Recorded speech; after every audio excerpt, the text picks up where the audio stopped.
Bang bang! What's going, guys? To another exciting edition of the main event on Talkin Hands. So as I'm your host, Preston, joined by my co-host, Mr. Danny Betts. We're to break down this weekend's huge main event fight.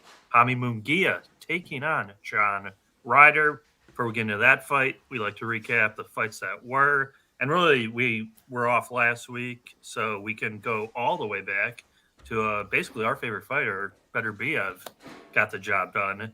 Nice knockout round 7 over Callum Smith. Thought Eddie Hearn was on crazy pills, and he was when he said he wanted Smith to engage into a firefight with Beterbiev. That didn't work out so well for him. Artur Beterbiev gets the KO in round 7, hopefully setting up that fight with Dimitri Bivol. And I know Danny had some action last week on the was a Jones-Meyer fight? Oh yeah, I had a couple this past weekend. Yeah, I had some decent bets. So I'll let Danny take the floor and his thoughts on what happened. The Terminator, bro, like we called him, bro, like Benaridez. He's just him. Like this guy is a tank.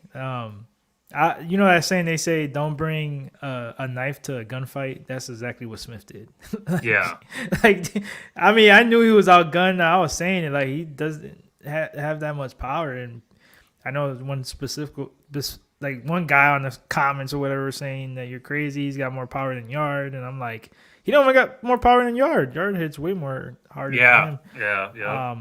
And when you have no respect, even if you have like respectful power, like Beterbiev it don't matter. He's still gonna go in there, eat those shots, and that's what kills people because they get killed mentally and physically, obviously. And yeah, it was just a beatdown. It was close, man. I was actually caught myself rooting for Smith, like survive, because I had round 7 to 12, and he did it. He survived at least one more round, and he got finished after that. But it was close, man. Great performance by Beterbiev, and hopefully he fights Bivol, which, I mean, everything seems like they're gonna fight each other. So, and I know that's a huge payday. So hopefully. Yeah, especially with the the Saudi Arabian market, they want these big fights and they're getting pretty much any fight that they want. So I definitely believe that fight will get made. Did you want to touch on the Natasha Jones Michaela Mayer fight?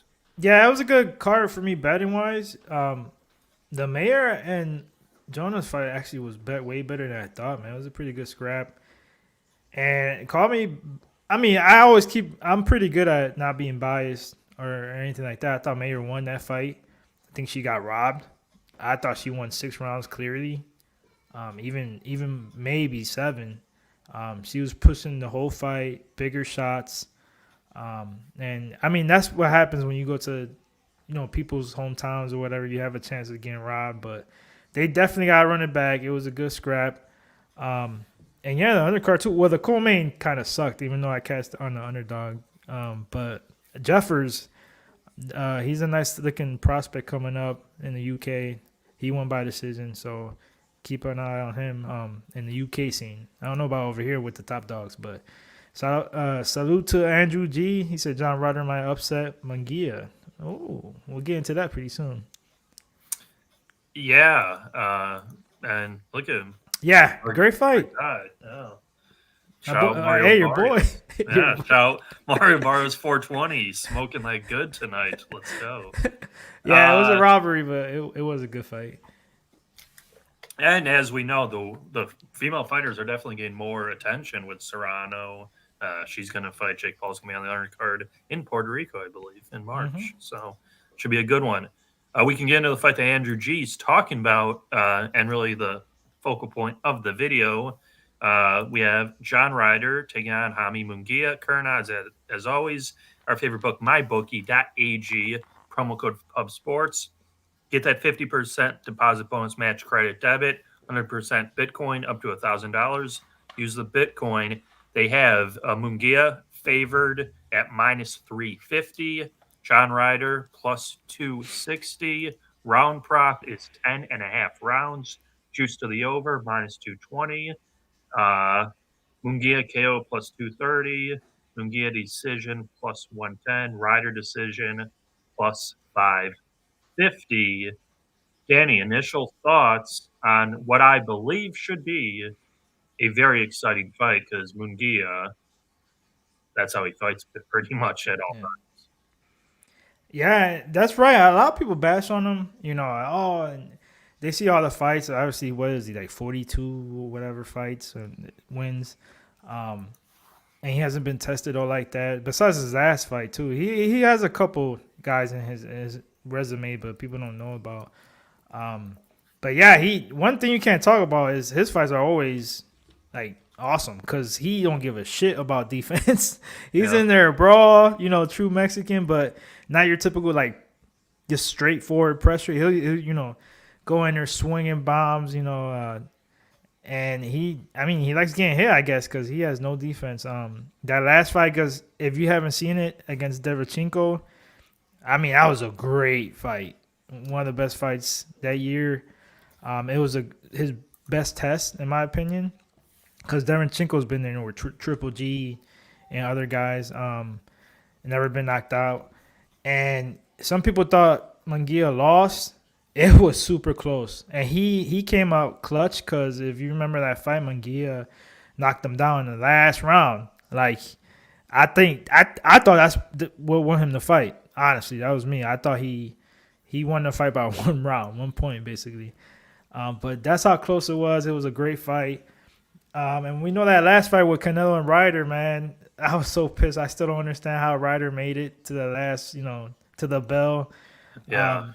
At round 3, Canelo hit him with a jab or something like that, and it broke his nose. He was leaking the whole fight, bloody mess. Got knocked down a couple times, hurt. And for me, it was Canelo's fault. I know that's kind of how he fights. He's more precise. I'm gonna look for my angles. I'm gonna look for certain shots. He's more accurate. But when you got somebody hurt like that, man, you gotta put him out of there, especially in your hometown, bro. Like, what are you doing? And at the same time, Munguia, the way he fights and the motivation for him in this fight, I know if it was me, if you want that big payday with Canelo, you gotta get him out of here. You could brag all you want talking about you took out John Ryder and Canelo couldn't. That could be the narrative. And just the way he fights, I know for a fact if he has him hurt or he sees him that he's slowing down, he's gonna push the pace and outvalue him and hit him with a bunch of hooks and body work too, which I like a lot. I think he gets him out here. I'm not gonna get cute. I just lost a big bet today earlier. And you're giving me good plus odds on knockouts, plus 235 on FanDuel. I think he gets him out here later, second half of the fight. 7-12 is plus 440. Trust me, I'm tempted, but you never know. It could be the 6th round because a lot of his KOs are earlier. But I do see this fight going later, and I think he gets a knockout later on, like maybe around 9. I think he's just going to be a bloody mess. It's going to be a repeat of the Canelo fight. It's worse because Munguia just throws so much volume, and he makes you fight his fight. It's just chaos. So I think Ryder has no choice but to just go down, bro. I got Munguia by knockout. Yeah, I mean, we have Andrew G kind of with a slightly differing opinion. He thinks I don't. I think he thinks Munguia by decision, and Yeah, he said that earlier. shout out Swig Bets, Swig in the chat, and as always, we do have the new Weeby Pub and Gold membership. If you guys join $9.99 a month, Wednesday and Friday, there's a wheel, all for gold members only. Basically, spin the wheel, or it's a horse race. Maybe a winner gets $50 USD. So, nice little perk to be a gold member. And shouts of Human Gaucho as well. And actually, I was kind of the same agreement with you, which is why I was slightly disagreeing with Andrew G as well. Watched the Munguia Derevchenko fight today. I watched the Ryder Canelo fight today. Canelo hurt Ryder multiple times. However, Ryder got back into the fight mid rounds, late rounds. Canelo, I think, was coasting a bit, thinking it's in the bag, which it was obviously. So he didn't press the gas. And like we're saying, Munguia does not refuse to fight a firefight. That's what he's going to do. He's going to get in your face and he's going to throw hundreds of punches every round and he's going to get hit. But you look at Ryder's record, his opposition. I don't think Ryder has the power to put Munguia down to where Munguia is scared to keep coming forward and just the big hooks. Derevyanchenko got caught with some clean shots from the first round, like going, but Derevyanchenko has also fought a who's who in the middleweight / superweight division, Triple G, Charlo. Even the Dominican Adames didn't knock him Yeah. out, bro. He's got stupid power. He actually almost won that fight. So, I like the Munguia KO as well. I was slightly surprised at the odds being juiced to the over. But then you look at Munguia's recent record and opposition.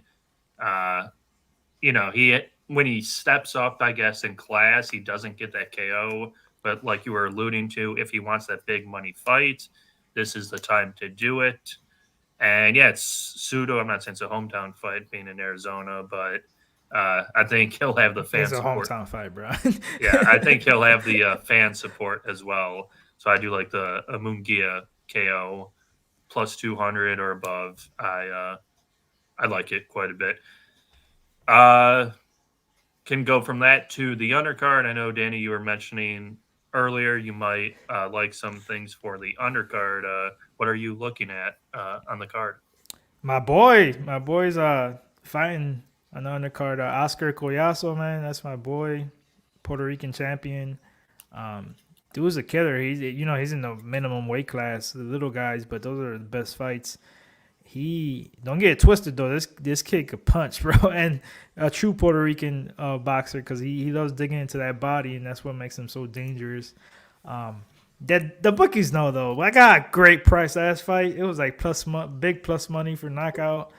Now it's like minus 300 now, and now the guy he's fighting, Gutierrez, is a step down in my opinion from his last opponent, which he got the belt, defended his belt.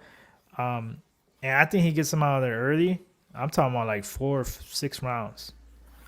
So if you want to parlay up his knockout, I think it's minus 300 around there. Also, Gabriela Fundora is fighting Sebastian Fundora's sister. I like her too. She's fighting what's her name? I know Cruz. I think it's Cynthia Cruz. Christina Cruz. My bad. Christina Cruz is like 40 years old, but she's real technical, good boxer, has some range on her too. So Fandora's not gonna be typical too big. She's usually humongous compared to her opponents. And the bookies again, they know Fandora had a knockout in her last fight, but it was against this Mexican fighter that left to you swing and bang and was out of position. She got caught. Cruz is the complete opposite. She's super safe, good defense, technical. I think Fondora's going to easily cruise to, no pun intended, to a decision. No. To a decision. So, I mean, if you want to parlay that with the KO prop with Oscar Collazo, then I think they'll get you around even money. So, yeah, I love those fights. It should be a good card. Yeah, I thought the last one, I don't know if it was the Better BF fight or there was a DAZN card that had like 3 or 4, pretty good, exciting fights that I watched. And, it was good. And like I said, Munguia, never in a boring fight. We saw him live in Houston 5 years ago this month, January, against a Japanese boxer. And that's when, with what EQ is saying, Munguia wins and calls out Canelo. I believe he was trying to call out Canelo back then. Yeah, back then he was, bro. I don't know when or if he'll ever get the Canelo fight, if he ever does get the Canelo fight. It's curtains for Munguia. I like Munguia. He cannot fight Canelo or beat Canelo. He gets it way too frequently. Canelo hasn't slowed down. People talk crap about Canelo. Canelo hasn't slowed down at all. I told you it was because, and that was another thing. That was because of the injury. He finally got surgery, and that was the whole thing with Ryder. And yeah, so I would hesitate if I was a Jaime Munguia to go. I would definitely watch it though. Oh yeah, it'd be an exciting fight. People bitch and moan about it or whatever, but I don't see no issue with it. It is. I know we want to see Benavidez. Don't get me wrong. I keep saying this to people. They're not gonna fight each other now. It will be the last one on the PBC card. Like, he's got 2 more after this. So, that's just my prediction. Yeah. We'll see. Well, then it does make sense because they have to. I guess it's not super close. But Canelo likes to fight Cinco de Mayo, so it would line up if Munguia gets a highlight finish to make that fight. So it does make all the sense in the world. Anything else you got, Danny, for chat or anything? Any news or updates on your end? Yeah. If the chat has any questions or any topics we want to talk about real quick, but March 30th, there's rumors. I know Tank Davis is coming back. You got the whole Amazon Prime's first pay-per-view with PBC. And I know for a fact it's Tank Davis. The question is who? And my guess is Frank the Ghost Martin. That's gonna be a banger. That's gonna be a good fight, I think. It's not. Don't. It's not legit. This is my prediction. But I know for a fact it's Tank Davis. We just gotta see who he's fighting. I'm just glad he'll be back, and that's a perfect fight to bring Amazon Prime into it, and they've been taking over everything. They've been on NFL, NBA, and everything. It's wild, but that's about it. That's the biggest news right now. I know Ryan Garcia's been talking a lot of shit back and forth. Yeah, it's every day with him. Pitbull, Cruz, and Rody Romero's talking shit out. Everybody's just like all over. I'm just like sign contracts. Dude. Yeah, make the fight because I got pretty irritated because De La Hoya was saying Ryan was going to fight in February. February's in like a week. Yeah. So obviously he ain't fighting in February. Right. So yeah, hopefully they make the fight because I believe he wanted the Tank rematch after he knocks out whoever he claimed he was going to fight next. He should just fight Rolly Romero and knock him out. That's the easiest fight for him and the smartest fight. But who knows what is going on in the guy's head post-divorce. That should really do it for us, guys. I think we're lockstep in agreement for best bets. Believe it's going to be Jaime Munguia KO. Like it a lot. Like we mentioned earlier with what happened to Ryder versus Canelo, Munguia, I think, can really get him out of there. Leave a like, comment down below. We had some good comments on the last video. Maybe we don't always agree with the comments, but we always do read the comments and appreciate the comments. Danny, any last words before we get out of here? Yeah, you know me. I'm always down to debate. Or just talk boxing. It's just if you're on the opposite side, it's fine. Like I just want to hear why. Let me hear like a couple sentences or whatever. Your little breakdown about like if you had Ryder or whatever it is. I know Andrew was kinda. I don't know for sure if he wanted. I know he said Ryder might upset him, but I just want to hear like your predictions and things like that. What round or anything like that for these fights coming up. For sure, yeah, and make sure to tune in. Bankroll Blitz coming on at the top of the hour. No UFC fight this week. There will be a UFC event the following week, and then I believe we'll touch on the return of Teofimo. Teofimo Lopez is back, taking on Ortiz. Nice fight on ESPN or ESPN Plus. Thank you, Mario Barrios, EQ in the chat, Subhuman Gauchos, Swiggy, Andrew G., everyone in the chat. This was the main event on Talkin Hands. We will see you guys later. Peace.